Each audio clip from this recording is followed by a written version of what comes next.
Добрый день, дорогие друзья! Хочу поделиться с вами опытом применения лука с сахаром от простуды у ребенка. Вчера начался сильный кашель. Приготовили вот такую кашицу из лука и засыпали туда сахара. Немножко она настоялась, ну и как по рецепту через 2 часа настоялась. Стали давать сиропчик. Ну, тут удобно отделяется, так ложкой надавливаешь.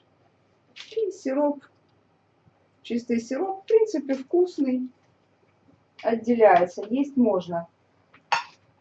Но сказать, чтобы был какой-то эффект, сразу не было, это точно. Вот как ребенок кашлял сильно, так и кашлял он до вечера. Хотя я сколько раз 5 или 6 давала луковый сироп этот. Не сироп, он не вареный, скорее лук с сахаром. Утром стало лучше. Опять же, начали давать и с утра лук с сахаром, но вот я не скажу, что оно чем-то помогает. Скорее, просто ребенок выздоравливает сам. Может быть, какие-то фитонциды там в этом луке что-то убили, какую-то простуду, я не знаю. Ну вот, как обычно, лекарство даешь и резко лучше стало, такого нет. Ну, в принципе, 2 дня ребенок покашляет, сейчас выходные. Если само не пройдет, пойдем к врачу. Пройдет само, отлично, значит лук помог.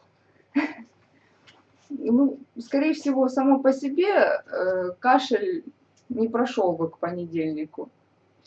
Поэтому, может быть, немножко оно помогает. То есть, если завтра кашля не будет, значит, это действительно хорошее средство. Ну, на сегодняшний день скажу, что слегка чем-то помогло, но ничего не прошло.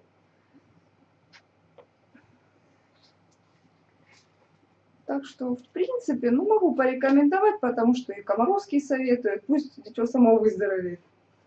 А потом уже к врачу его тащите. По факту ребенок выздоравливает сам, но мы ему как бы чуть-чуть помогаем.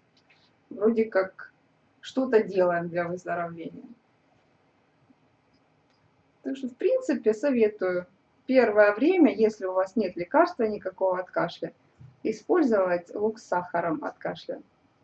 До свидания.